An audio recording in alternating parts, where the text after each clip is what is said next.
What if I told you a prominent Florida Democrat just said the panicked part out loud? He's predicting that the Democrats are going to be out of power for the next 70 years. And it's all because of what the New York Times is calling the Democrats' voter registration crisis, a crisis that's about to flip yet another blue state red in mere months from now. Stick with me to the very end of this video because we've got the numbers and the analysis that shows precisely why more and more Democrats are admitting their party is officially done. Hey gang, it's me, Dr. Steve, your Patriot Professor, here to help you make sense of the madness as the far left desperately tries to stop the unstoppable rise of a new conservative age all over the world. So if you want a front row seat on how you are changing the world in ways you never even imagined, make sure to smack that bell and subscribe button. All right, we have got some huge voter registration news coming from the soon-to-be, drumroll, soon-to-be former blue state of New Mexico. That's right. The Republicans are absolutely crushing it like they are in all 30 of the states that track their voter registration by party affiliation. The GOP added approximately 15,000 new voters in New Mexico from November of 2024 to July 2025, with total Republican registration rising from 422,000 in 2024 to 437,000 by July of 2025. But just as importantly, during that same time period, Democrats dropped. They saw a dramatic decline of just over 11,000 voters, creating a net swing, get this, of approximately 26,000 voters in favor of the Republicans since 2024. Now, to put that in perspective, the most updated map has a gain of 21,000 Republicans since November 2024. Kamala Harris won New Mexico by just 55,000 votes. So the Republicans have cut that margin in half in mere months. They are clearly closing in here in terms of basically out-registering the Democrats into political irrelevance in a state that they've won in every presidential election in the last 20 years. Now, the key to this shift towards the GOP is, of course, the two main groups that make up a substantial part of the new Trumpian MAGA coalition, and they just happen to make up an inordinate amount of New Mexico's population. Working class voters and Latinos. Working class voters and Latinos. So basically, the white working class and the non-white working class are defecting en masse over to the GOP and are poised now to flip what's been, for the last 2 decades, one of the most reliably blue states in the nation. And the key to that shift, as Newsweek recently reported on, is that the Obama coalition is basically transformed into the Trump coalition. That's the key to understanding these massive voter registration shifts that are happening all over the country. The Obama coalition has officially turned into the Trump coalition. What that means is the working class constituents that gave Obama's massive victory back in 2008 have largely abandoned the Democrat Party and embraced MAGA. So we have to remember that at the heart of the Obama coalition was the working class, both white and non-white. So support from the white working class helped Obama win states like Pennsylvania, Wisconsin, Michigan, Ohio, Iowa, 2 times in a row, right? And the Latino vote, which is predominantly the non-white working class, they helped Obama win the key state of Florida twice. Latinos voted for Obama in 2008 by a margin of more than 2-1, basically 70% to McCain and Romney's 30%. What's happened since then is that both the white and non-white working class have defected en masse over to Trump. It started with the white working class back in 2016, when nearly 200 counties in Wisconsin, Iowa, Michigan, Pennsylvania, Ohio, Minnesota ended up that had voted Democrat in every presidential election since the 1980s, ended up swinging again in incredible numbers and voting for Trump in 2016. And then in 2024, the unthinkable happened. Donald Trump won Latino men in 2024 by 10 points, 54-44. For the first time ever, Miami-Dade turned red. This is because of the massive shift in the Latino vote. And ironically, the primary reason was illegal immigration. I mean, Harry Enton of CNN, he recently pointed out that Latino voters have swung to the GOP by 40 points since 2020 on the issue of who do you trust more on immigration. Democrats had a plus 32 lead in 2020. The GOP now has a plus 8 lead. So that's why places like Stark County, Texas, a border county, 98% Latino. It had voted Democrat in every presidential election 100 years, for 100 years. But in 2024, what did they do? I mean, again, if you understand this framework, then you obviously can predict what they did. They voted Trump. And this is exactly what we're seeing happening here in New Mexico. Working class and Latino voters are swinging en masse to Trump. And it's now causing some Democrats to realize that their party has been permanently locked out of power for the foreseeable future. And they're admitting that. They're admitting they've been basically locked out of power precisely because of their failed policies.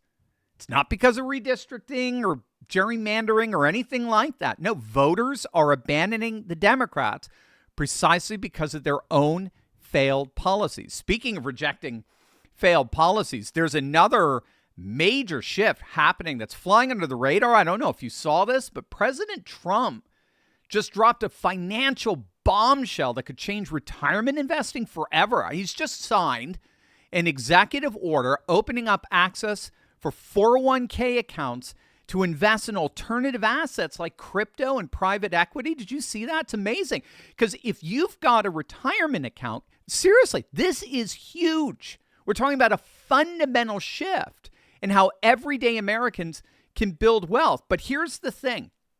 Trump isn't just making a policy move here. He's playing a much bigger game. If there's one thing the Trump family has always understood, it's leverage. So first they did it obviously with real estate, turning properties into empires. But now they're doing it with crypto, decentralized finance, and now their new company, World Liberty Financial. They're building systems that put them on the front lines of a brand new wealth wave. But the real beauty of this shift is that it's not just for billionaires or insiders anymore. Gang, crypto has democratized wealth generation, opening the doors for anyone willing to play smart. And no, I'm not talking about gambling or meme coins or chasing the hype of the week. No, I'm talking about building a real portfolio in the most conservative assets in crypto, Bitcoin, Ethereum, and even digital dollars, and using them to generate high double-digit yields through proven strategies in decentralized finance. So here's why you shouldn't wait for the 401k rules to be finalized. The people who start learning and positioning themselves right now will be miles ahead when the floodgates open. Now, my good friend Dan Ryder, he's been earning 20%, 50%, even over 80% annual yields on digital assets. In fact, Dan's been mentoring me on how to do this. And gang, all I can say is you need to jump in. This is amazing stuff. You can use these same strategies to build your own blockchain bank and put your money to work 24/7, literally while you're sleeping. If you want to learn exactly how to set this up and start building wealth now, just like I'm doing, click the link below and let's get you moving before the rest of America catches on. Click on that link below right now. One Florida Democrat of note is reading the tea leaves here, and he's admitting something astonishing about his decaying party. This is Florida Representative Jared Moskowitz and his prediction for the Democrats' future. And so I don't know what the future of the Democratic Party holds in Florida. Democrats had powered Florida for 100 plus years. We're 35 years into Republican rule. We may be here for another 70. But right now, it's systemic. This is a red state. It's a systemic red state. There was no repercussion for Republicans when they passed the abortion ban. Okay. There was no repercussion for Republicans when they didn't legalize marijuana. There's been no repercussion for the Republicans on anything they have done politically, all the social issues, all the attacking of the LGBTQ community. No political consequences, Chuck. Yeah, this Florida representative is admitting. He's admitting that the voter registration advantage for the Republicans right now is so bad that Florida Democrats are at a point of no return. They're not going to see the majority in Florida for the rest of the century, the next 70 years. Florida, which, again, remember, just 4 years ago was still a bona fide swing state. Biden lost Florida by just 3 points, okay? It was still a relatively purple state. Florida's gone. Florida's gone. Those 4 years, it turned deep ruby red. But here's the thing. Where Florida goes, Ohio goes. Ohio has always traditionally followed Florida in terms of voter registration. And, of course, Ohio is now, what do you know, fully deeply red. Again, just 13 years ago, back in 2012, it was still a swing state, voting for Obama twice. Ohio now has a Republican supermajority in its own legislature, and it's voted for Trump 3 times in a row by wide margins. So where Florida goes, Ohio goes. But where Ohio goes, well, what do you know? Pennsylvania goes. Pennsylvania is always just a few steps behind Ohio. They have very similar voter constituencies, and guess how Pennsylvania is doing in their own voter registration? Well, what do you know? Democrats have gone from a plus 916,000 voter registration advantage in 2016 to now just 59,000. At this rate, Pennsylvania will be fully red by the midterms. And where Pennsylvania goes, yep, New Jersey goes.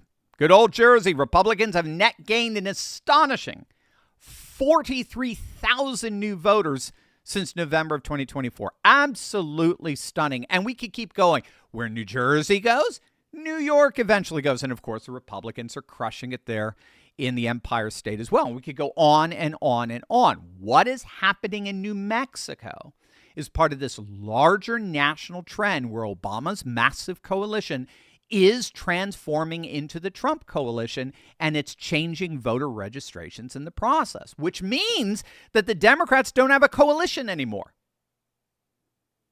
That's probably the biggest takeaway of it all here. The Democrats are literally electorally stranded.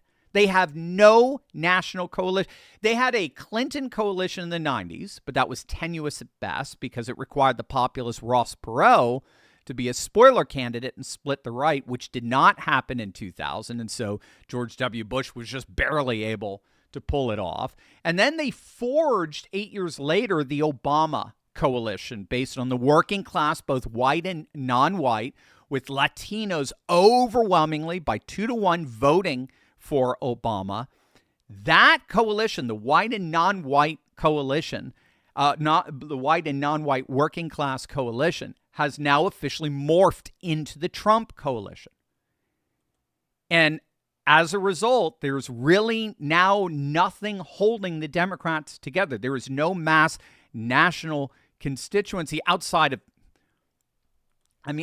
miserable white single women in their 40s. I mean, there's really no mass national constituency that's coalitioning around the Democrats, which means that their fate in Florida may indeed be their fate in the nation. So what do you guys think? I want to hear what you have to say. Which blue state do you think we're going to flip next? Let us know in the comments section below. And as always, make sure to smack that bell and subscribe button for breaking news and analysis you are not going to hear anywhere else. God bless.